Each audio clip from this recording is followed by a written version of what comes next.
Hi, my name is Pamela Kubas, and I am starting a video blog, and it's called Heart to Heart, and it's for moms, military wives, active duty, pretty much anyone that wants to just get a little information on being a mom, on um, marriage, military living, and really what matters most. So I hope that you will join me on this journey. I've decided to do it in a video series. I was kind of given a hard time by a lot of my friends for not being very active on my blog and continuing to write like I need to write. And I tend to write things about fitness, nutrition, about spiritual life, about marriage, about raising kids, just about a lot of different mental health issues. So if you are interested in any of those things, you're welcome to just click play when you see a new video pop up. So I hope that you will join me on this journey, and I look forward to all the different things that we're going to be talking about. And feel free to post below your comments, and I will try to answer them as much as I can. So welcome. And so I'm going to start off today by something that really hit home to me, and I hope that it'll help some of you out there. But when I was reading out of Genesis 16, this is the story of Hagar and her son Ishmael and Abram and Sarah. And this happened before Abram was named Abraham by God and Sarah was named Sarah. And what happened was Sarah and Abram were promised by God that they would be given a son. But in their old age and as time went on, they lost sight of that promise. They forgot that promise and kind of basically freaked out. I mean, I would call it freaking out because Sarah decides, I'm going to give my servant Hagar to my husband. She can sleep with him and give us a son. I don't know about you, but that's like where I call freaking out. You have lost it. So she basically lost it. She gives her servant to Abram, and they do conceive. And they have a son named Ishmael. Well, what happens is Hagar kind of begins to feel very excited about it, and she begins to treat her mistress with contempt, is what it says in verse 4 of chapter 16. Well, then Sarah, even though she decided to give up her servant to Abram, in 5 she says to Abram, "You are responsible for my suffering. I put my slave in your arms, and ever since she saw that she was pregnant, she has treated me with contempt. May the Lord judge between me and you." That kind of sounds like some of my arguments with my husband, where I am blaming him for a choice that I made. So that happened, and Abram says, "Whew, okay, I got to get this off my hands." So he gives basically Hagar back to Sarai and says, "You know what?" He says, "You just do whatever you want with her." So he says, "Here is your slave in your hands. Do whatever you want with her." And it says, then Sarai mistreated her so much that she ran away. I don't want to focus so much on Sarah and Abram. I want to focus on Hagar, because I think a lot of us feel more like Hagar. We are in this role as moms, and so many times we look around our life, and I think it can be very easy for us to fall in the trap of saying, I didn't ask for this.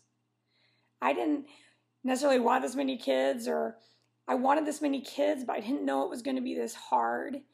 I didn't want to give up this, or I didn't want to give up that. Think about military wives, if you're listening to this. How many times do, out of love, we would do it again and again, but out of love and responsibility, we pick up and we follow our spouse wherever he gets called to when he moves. It's really hard to hold down a job that we may love and that we may enjoy. But we do it because we love him and we are obedient to what God says and helping out our husband and being his helpmate and being supportive. But it doesn't make it easy. It's still hard.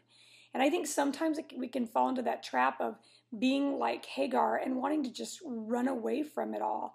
And maybe not physically, but mentally saying, I didn't ask for this. I didn't ask for all of this in my life. This is not what I expected. This is not how I wanted things. First of all, be careful going down that trap.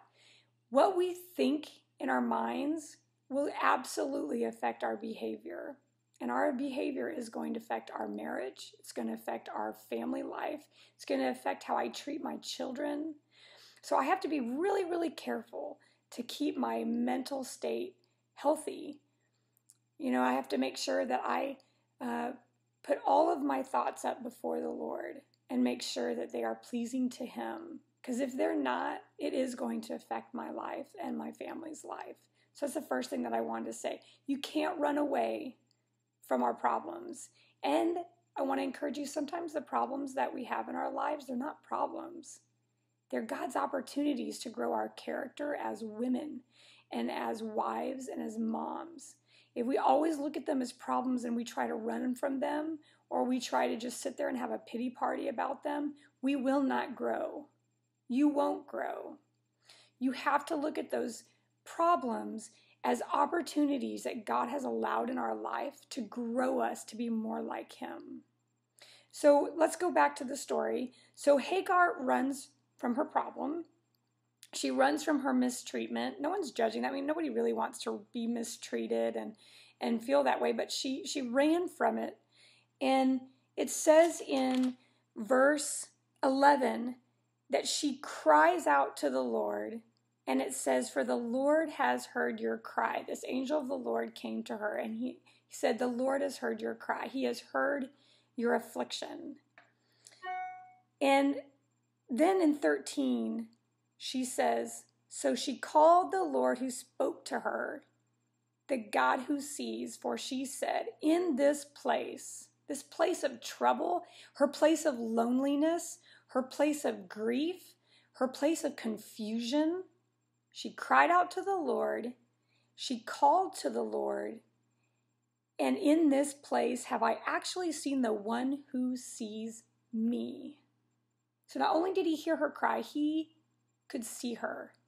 He saw and heard her affliction, her grief, her confusion, her anger, probably her bitterness, her grief, just everything that was going on in her life and in herself emotionally and mentally. He heard and he saw. And that's what I want to encourage you today. No matter what situation you're going through, no matter how alone you feel, no matter how sick of changing diapers and sick of having baby conversations and sick of tucking them in and dealing with discipline and feeling like there's no end in sight, God is with you in that time. He hears your cry and He is the one who sees you. So even though you go day in and day out and so often you're like, "Can I get a thank you?" And so many times we don't get thank yous as moms. That's not why we do it, but it sure would be nice sometimes.